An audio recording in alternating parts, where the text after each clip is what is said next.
You ever play a game and think, wait, why did people hate this? Like seriously, some games get absolutely cooked by reviews at launch, and then years later people go back and realize, yeah, that wasn't fair at all. So today, we're looking at 30 incredible games that got unfairly trashed by reviews. These aren't perfect games, sure, but they deserved way better than what they got.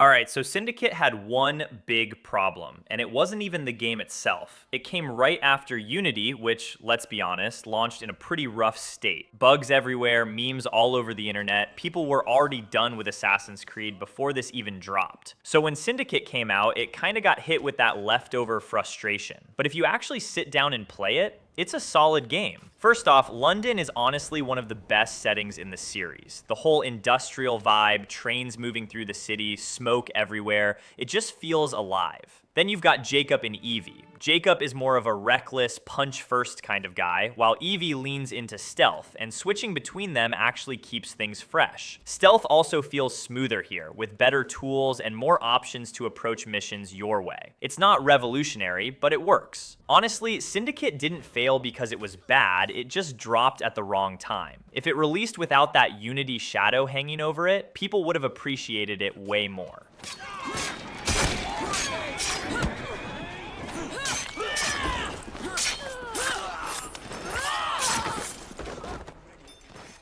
When Far Cry Primal was announced, critics and fans immediately turned on it for one simple reason: no guns. Many reviews dismissed it as a stripped-down Far Cry game that removed what made the series fun. But that criticism completely ignored what Primal was actually trying to do. Set in the Stone Age, the game delivered one of the most immersive survival experiences Ubisoft has ever created.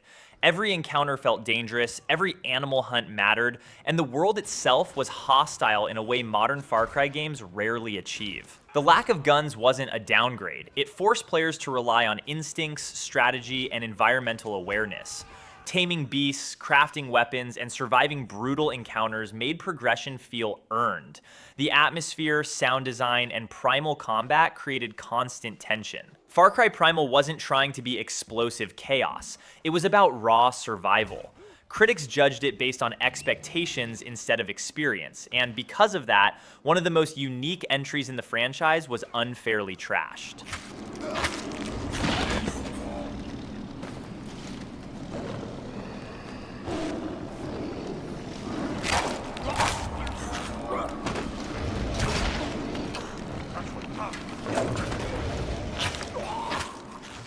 Biomutant was heavily criticized at launch for its narration style, combat pacing, and overall polish, with many reviewers labeling it as shallow or unfocused. However, those reviews overlooked how ambitious and creative the game actually was. Biomutant offered a colorful, post-apocalyptic world filled with personality, strange creatures, and an RPG system built entirely around player choice and mutation. The combat blended melee, gunplay, and mutant abilities in ways few games dared to experiment with. Its moral alignment system genuinely changed the world, affecting environments, characters, and endings. The crafting and customization allowed players to build truly unique weapons and characters, something rarely done this deeply in open-world RPGs. While it wasn't flawless, Biomutant had heart, originality, and vision. Critics focused too much on surface-level issues instead of appreciating its creativity. Over time, players began to recognize that Biomutant was never meant to be perfect. It was meant to be different, and that's exactly why it deserved better treatment.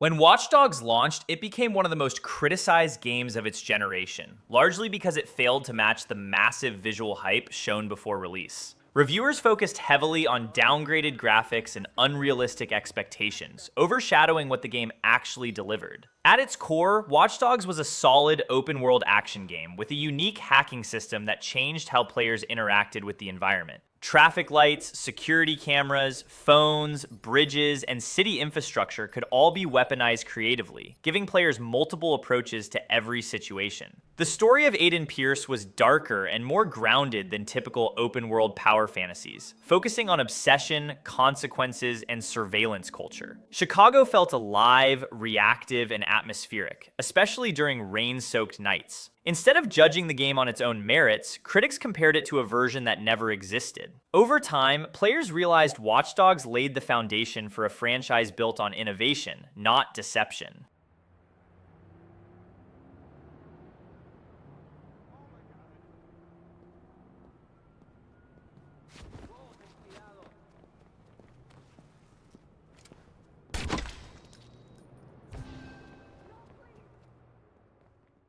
This is one of those games where expectations completely mess things up. A lot of people went in thinking it was going to be some fast-paced, combat-heavy RPG, and that's just not what this game is trying to be. Banishers is slow, like intentionally slow, and that's actually its biggest strength. The whole game is built around the relationship between the two main characters, and it's not just background stuff. You actually feel it through the choices you make. And those choices, they're not simple good or bad decisions. A lot of them are uncomfortable, messy, and stick with you after you make them. The world itself also has this heavy, almost depressing atmosphere. It's dark, quiet, and a bit haunting. Not in a horror way, but more in a this place has history kind of way. You're not rushing from fight to fight. You're taking your time, exploring stories, and dealing with consequences. If you approach it like an emotional, story-driven experience instead of an action game, it hits completely different. It's one of those games that grows on you the more you play.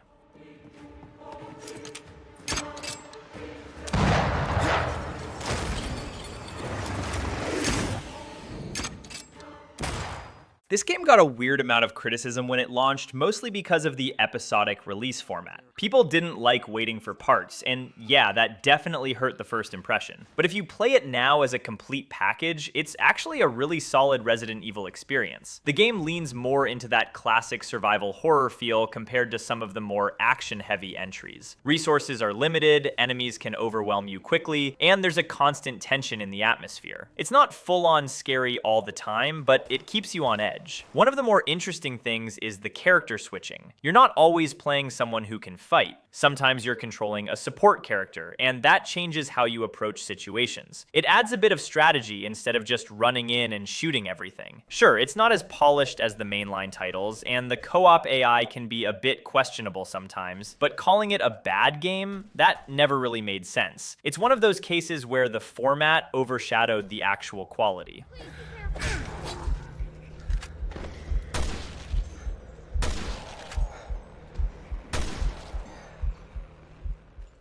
Catalyst definitely got hit hard, especially because people had really high expectations after the first Mirror's Edge. And to be fair, the story didn't really land. It's kind of forgettable, and the characters aren't as impactful as they could have been. But let's be real, that's not why most people play this game. The movement system is still one of the best things out there. Running across rooftops, chaining jumps, sliding under obstacles, it just feels smooth, like really smooth. Once you get into that flow state where you're not even thinking about the controls anymore, it's super satisfying. The open world was another thing people criticized. Some felt it didn't add much and made things repetitive. And yeah, that's partially true. But at the same time, it gives you freedom to just move around and experiment with different routes, which fits the whole parkour vibe. Honestly, Catalyst wasn't a bad game. It just wasn't the huge leap forward people were expecting. But if you judge it for what it is instead of what you wanted it to be, there's a lot to enjoy here.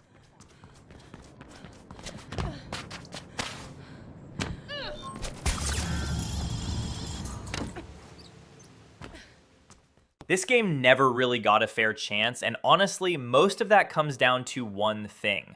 People kept calling it a Breath of the Wild clone. And yeah, on the surface, you can see why. Open world, stamina system, climbing, puzzles, it's all there. But once you actually play it, it starts to feel very different. First off, the tone is way more lighthearted. The game doesn't take itself too seriously, with constant narration and a kind of goofy sense of humor. Not every joke lands, sure, but it gives the game its own personality instead of just being another serious fantasy RPG. The combat is also surprisingly solid. You've got a mix of melee, ranged abilities, and god powers that you unlock over time, and it actually feels good chaining everything together. It's simple to pick up, but has enough depth to stay fun.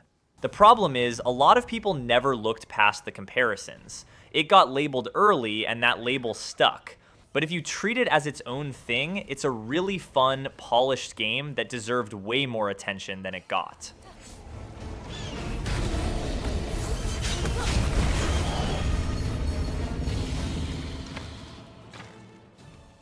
Atlas Fallen is one of those games where the reviews weren't completely wrong, but they also weren't entirely fair either. Yeah, at launch it had issues. Performance wasn't great, some missions felt repetitive, and the world could feel a bit empty at times. Those are valid criticisms, but the way people talked about it, you'd think there was nothing good here, which just isn't true. The combat system is actually the highlight. It's all about momentum. The more aggressive you play, the stronger you get, building up this flow where you're constantly moving, dodging, and hitting enemies without stopping. And when it clicks, it feels really satisfying. The sand-based traversal is also pretty cool. Surfing across dunes at high speed gives the game a unique feel compared to other action RPGs. It's not perfect, but it stands out. Honestly, Atlas Fallen feels like a game that needed a bit more time in the oven. With more polish, it could have been something special. But even as it is, there's a solid experience underneath all the rough edges. It just got overshadowed by its flaws way too quickly.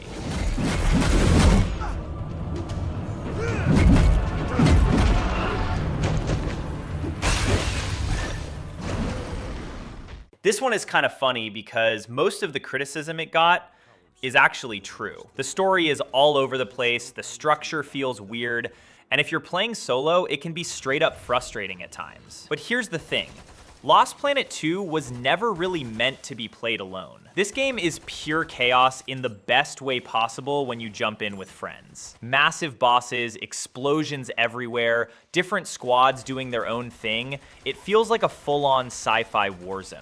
And those boss fights, some of them are absolutely insane in scale. The co-op is where everything clicks. Coordinating with teammates, reviving each other mid-fight, figuring out how to take down these giant creatures, it turns into this unpredictable, messy, but super fun experience. Honestly, this is one of those games that got judged too much as a solo experience, when it really shines as a co-op one. Play it the right way, and it's a completely different game.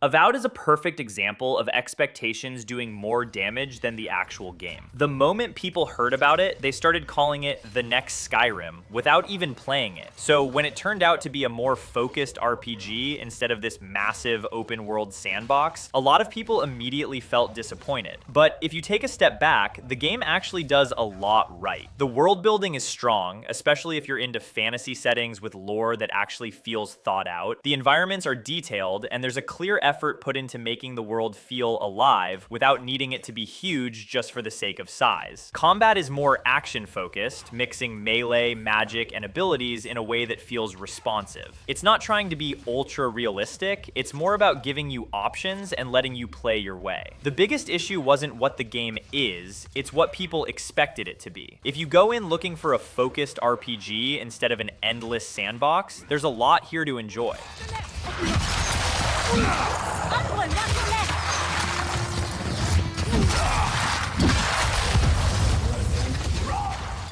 Forspoken is probably the easiest one on this list to make fun of. The internet had a field day with it. The dialogue became a meme almost instantly, and once that happened, it felt like people had already decided the game was bad before even giving it a real shot. And to be fair, yeah, the writing can be rough at times. Some of the lines just don't land, and the tone can feel a bit off. Plus, performance issues at launch didn't help either. But here's the thing people don't talk about enough. The gameplay is actually fun. The movement system is the real highlight. Magic parkour, dashing across the world at high speed, climbing, jumping. It feels smooth once you get used to it. Traversal alone makes exploring way more enjoyable than you'd expect. Combat is also pretty flashy. You've got a bunch of different magic abilities, switching between them mid-fight, chaining attacks together. It can look chaotic, but in a good way. It takes a little time to click, but once it does, it feels satisfying. Forspoken isn't amazing, but it's definitely not terrible. It just became a meme too quickly, and that overshadowed everything else it actually did right.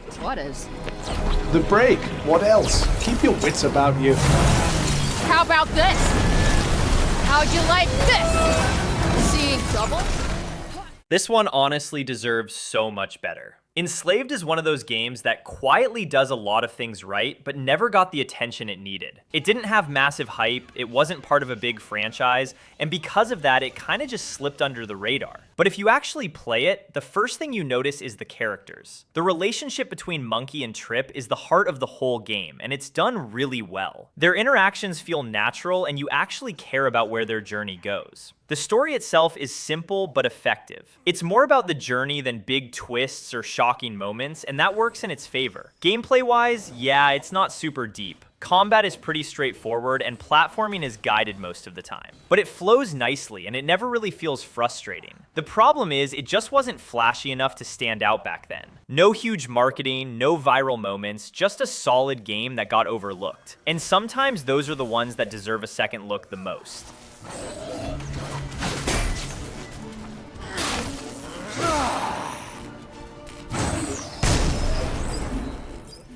Quantum Break received mixed reviews mainly because it dared to experiment where most games played it safe. Critics were divided over its hybrid structure that blended third-person shooter gameplay with live-action TV episodes, calling it confusing or unnecessary. But this ambitious approach was exactly what made Quantum Break special. The time manipulation mechanics, such as time dashes, freezes, and shields, added strategic depth and cinematic flair to combat encounters. The story was tightly written, emotionally driven, and enhanced by strong performances from its cast. Player choices influenced not only the narrative, but also how the live-action episodes unfolded, making the experience feel personal. Visually, the game pushed technical boundaries with impressive lighting, effects, and motion capture. Quantum Break wasn't a failure of design. It was a bold experiment ahead of its time. Critics punished it for being different, but today it stands as proof that innovation often goes unappreciated at launch. I couldn't find anything to do. In Monarch, they found that useful, and they put me to work. And I swear to God, I couldn't stand being alone. So every Tuesdays and Wednesdays, I would walk down the street because it was the only 2 nights. Rise Son of Rome was dismissed by many critics as a shallow launch title that relied too heavily on visuals. But that judgment failed to recognize what the game actually achieved. At release, Rise delivered some of the most impressive character models, facial animations, and environmental detail ever seen, setting a new benchmark for cinematic presentation. The combat, while simple on the surface, focused on timing, positioning, and brutal executions that made every fight feel intense and personal. Rather than overwhelming players with complex systems, Rise emphasized flow and spectacle, perfectly matching its Roman gladiator theme. The story, centered on loyalty, revenge, and honor, was emotionally grounded and supported by strong performances. Critics criticized its length and repetition, but ignored how tightly paced and visually consistent the experience was. Rise wasn't trying to be a deep RPG. It was a focused, cinematic action game that delivered exactly what it promised and deserved far more respect.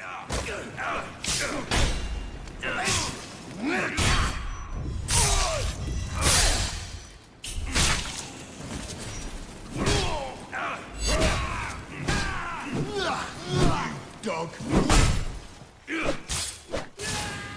When Remember Me launched, it struggled to gain attention and was quickly labeled as forgettable by reviewers, an ironic fate for a game built entirely around memory. Critics focused on its linear structure and uneven combat, overlooking the originality of its world and ideas. Set in the beautifully imagined Neo-Paris, Remember Me explored themes of identity, control, and digital memory long before those topics became mainstream. The memory remix system was genuinely innovative, allowing players to alter characters' memories and directly change their behavior, creating moments that felt uniquely interactive. The art direction, soundtrack, and atmosphere worked together to create a distinct identity few games achieved at the time. While it had flaws, Remember Me was creative, ambitious, and emotionally resonant. Instead of celebrating its bold concepts, critics dismissed it for not fitting popular trends, causing a thoughtful and imaginative game to be unfairly overlooked.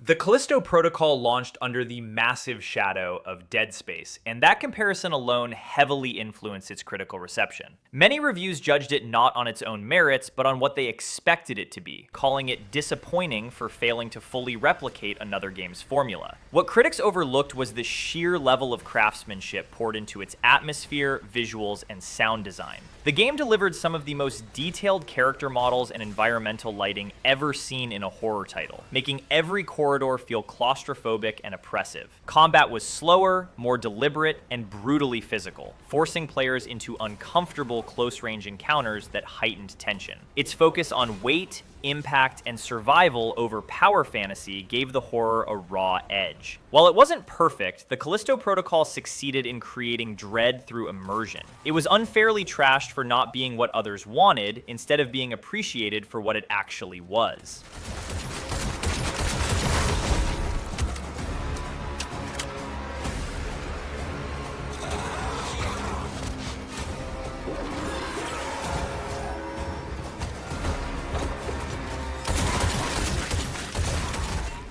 When The Evil Within released, critics were quick to point out its difficulty, uneven pacing, and unconventional design choices, often labeling it frustrating or outdated. However, those very elements were central to what made the game effective. Directed by Shinji Mikami, the creator of Resident Evil, The Evil Within was designed as a true survival horror experience, not an action shooter. Resources were scarce, enemies were unpredictable, and mistakes were severely punished, forcing players to think carefully about every encounter. The disturbing environments, grotesque enemy designs, and shifting realities created a constant sense of unease that few modern horror games manage to replicate. Its story unfolded in fragmented psychological layers, rewarding attentive players willing to engage deeply with its symbolism. Critics expected comfort and accessibility, but The Evil Within delivered fear and tension. Over time, players recognized it as a cult classic that stayed true to survival horror roots.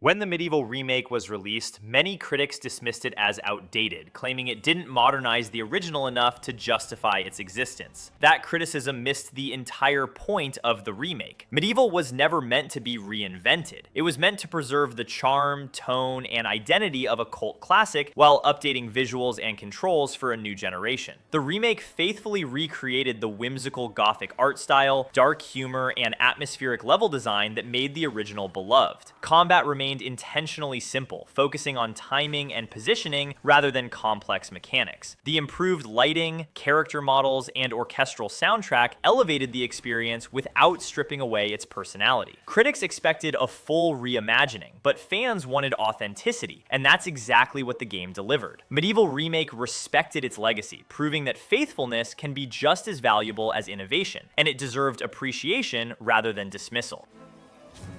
The object here is the challenge.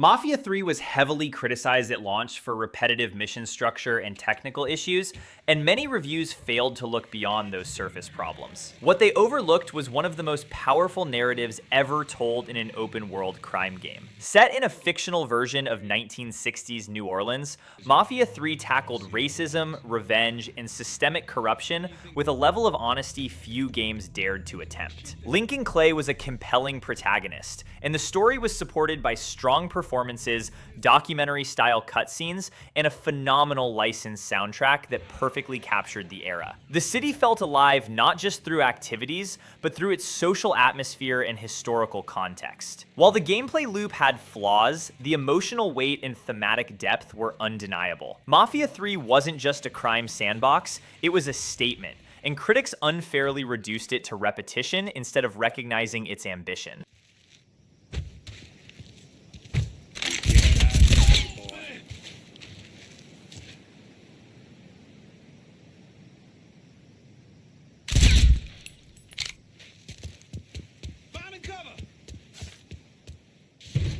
Left Alive was quickly written off by critics as clunky, unfinished, and frustrating, but that reaction ignored what the game was actually attempting to achieve. Instead of being a traditional action shooter, Left Alive focused on slow, tense survival in a war-torn city where combat was often the worst possible option. Players were encouraged to avoid enemies, scavenge for supplies, and use improvised tools, creating constant anxiety and vulnerability. The bleak atmosphere, ruined environments, and sense of isolation gave the game a uniquely oppressive tone rarely explored in modern titles. Its multiple protagonists offered different perspectives on survival, reinforcing the emotional weight of being trapped in a collapsing conflict. While the controls and polish were undeniably rough, the core design prioritized tension over comfort. Critics judged it by mainstream standards instead of its survival-focused intent, leading to a game with strong ideas being unfairly dismissed rather than thoughtfully evaluated.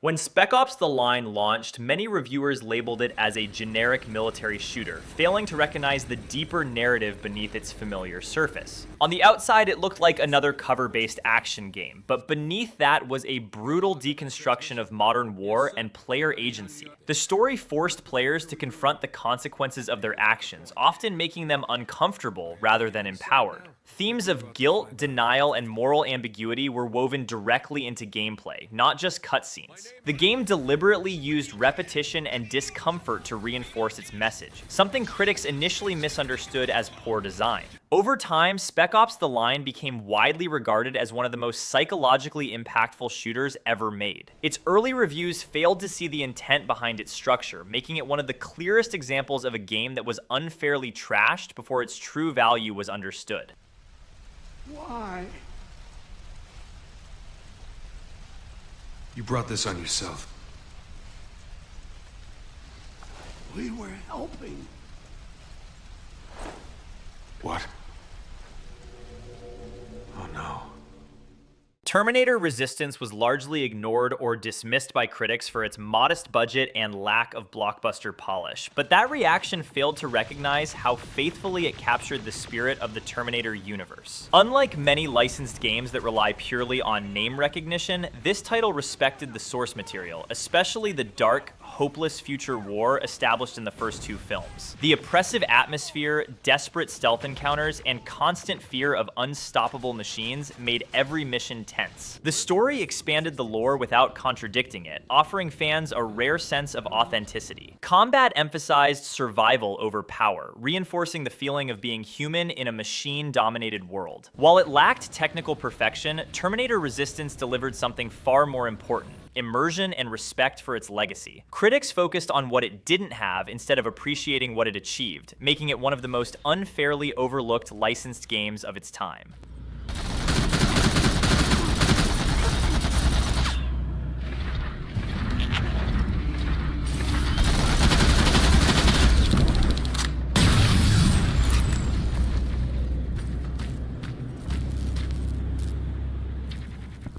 When the Order 1886 launched, it was criticized heavily for its short length and cinematic presentation, with many reviewers claiming it felt more like a movie than a game. That criticism ignored the incredible world building and artistic vision behind the experience. Set in an alternate history Victorian London filled with steampunk technology and supernatural elements, the game delivered a rich and believable universe begging to be explored further. Its visuals were groundbreaking at the time, with realistic lighting, detailed environments, and seamless transitions between gameplay and cutscenes. The combat, while straightforward, was designed to support the narrative rather than distract from it. The Order 1886 wasn't trying to be an endless sandbox. It was telling a focused cinematic story. Critics punished it for what it wasn't, instead of appreciating it as a bold foundation that deserved a sequel and a fairer evaluation. The company's secrets are well kept, even from the Order. What secrets? I do not have time for games. There is little I can say to sway your convictions. The Ascent was criticized at launch for technical issues, bugs, and performance drops, leading many reviewers to overlook the aspects that truly made the game shine. Beneath the rough edges lies one of the most immersive cyberpunk worlds created in recent years, filled with neon-lit streets, vertical cityscapes, and densely populated districts alive with detail. Its twin-stick shooter combat is fluid, engaging, and rewarding, while RPG elements allow players to fully customize their characters, abilities, and weapons to match their playstyle. Beyond gameplay, the narrative explores corporate domination, social inequality, and survival in a futuristic megacity, all delivered through striking environmental storytelling. The Ascent also supports both solo and co-op play seamlessly, enhancing the tension and immersion. While critics focused on polish, players who experienced its dense world and mechanical depth recognized it as a standout cyberpunk title. The Ascent wasn't perfect, but it was ambitious, atmospheric, and unfairly underrated at launch.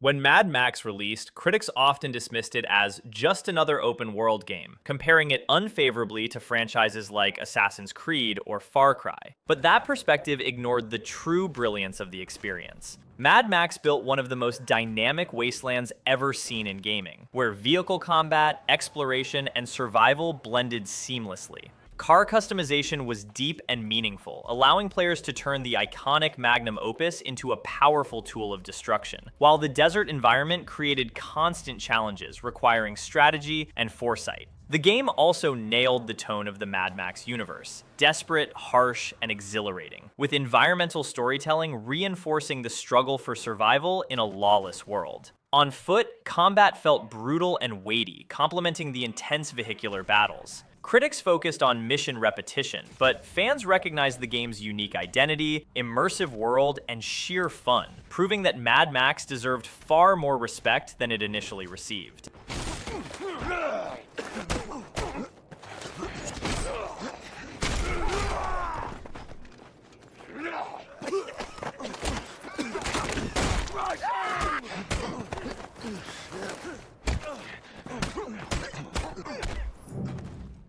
When Vampire launched, critics often dismissed it as slow or unpolished, focusing on clunky combat and pacing issues. But that completely overshadowed what made the game exceptional. Vampire was never about fast action. It was about consequences, morality, and tension. Set in a beautifully recreated 1918 London during the Spanish flu pandemic, every choice you made as Dr. Jonathan Reed, a newly turned vampire, mattered. Feeding on citizens gave you power, but altered relationships, reshaping neighborhoods and story outcomes, making the world feel truly reactive to your actions. Its RPG mechanics allowed players to craft skills and equipment while balancing survival with humanity, creating unique gameplay experiences. The atmosphere, from dimly lit streets to haunting music, was immersive and haunting. Critics prioritized polish and speed, but the true brilliance of Vampire was in its ethical complexity and storytelling depth. proving that a game can be slow and deliberate, yet deeply rewarding.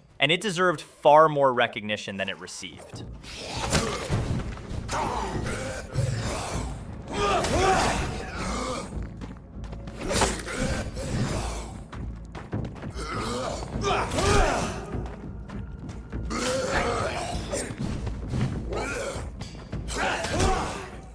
Rage was often dismissed by critics at launch for narrative simplicity and occasional rough edges, yet that criticism ignored the game's revolutionary technical achievements and satisfying core gameplay. Developed by id Software, Rage offered some of the most fluid first-person shooting mechanics of its time, with responsive guns, engaging enemy AI, and destructible environments that added strategy and immersion to encounters. Its post-apocalyptic open world was visually stunning, filled with varied landscapes, hidden challenges, and a sense of danger around every corner.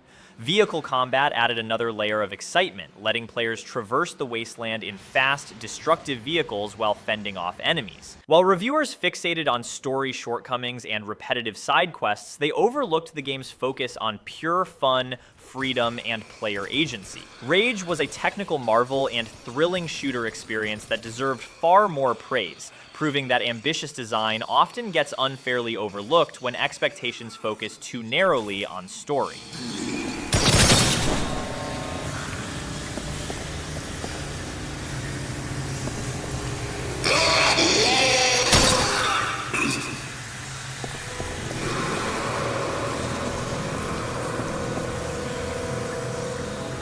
Comfy. When Fallout 76 launched, it was widely criticized and even ridiculed for bugs, missing NPCs, and an incomplete world. But that initial reaction ignored the potential and evolution of the game over time. What critics missed was the foundation of a multiplayer Fallout experience with a massive open world, crafting, exploration, and player-driven stories that had never been attempted in the series before. The post-apocalyptic Appalachia was rich with environmental storytelling, hidden lore, and tense survival challenges that encouraged collaboration and conflict between players. While the launch was undeniably rough, subsequent updates added NPCs, quests, and quality of life improvements that transformed it into a fully realized RPG. Fallout 76 became a game that rewarded patience, curiosity, and community engagement, evolving far beyond its troubled debut. The critics' initial dismissal ignored the innovation and dedication behind it, and now it's considered by many fans to be an unfairly maligned entry in the beloved franchise. I can't tell you how happy I was to find the responders in Flatwoods. Tents for everyone, open kitchens, medical supplies, protection. We were safe. When Days Gone launched, it faced harsh criticism for technical issues, repetitive missions, and outdated mechanics. But beneath the surface, it was an emotionally resonant, survival-focused open-world masterpiece. Players take on the role of Deacon St. John, a biker navigating a post-apocalyptic Oregon overrun by freakers, zombie-like creatures, while balancing relationships, loss, and the struggle to survive. The game's open world is vast and immersive, full of dynamic weather, wildlife, and events, and the hordes of freakers provide some of the most tense and memorable encounters in gaming. Its narrative combines personal storytelling with larger survival themes, delivering moments of genuine emotion that resonate long after playing. Critics focused on repetition and glitches, overlooking the depth of character, world building, and survival mechanics. Over time, players came to appreciate Days Gone as a passionate, flawed, but remarkable story-driven open-world experience that deserved far more praise than it initially received.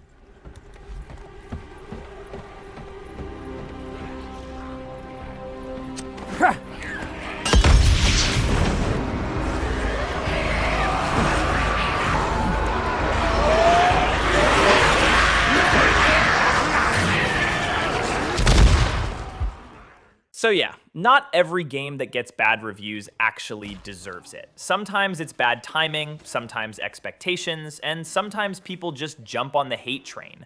But if you go back and give these games a real shot, you might be surprised how much you actually enjoy them. And honestly, that's the fun part, finding those underrated gems everyone else missed.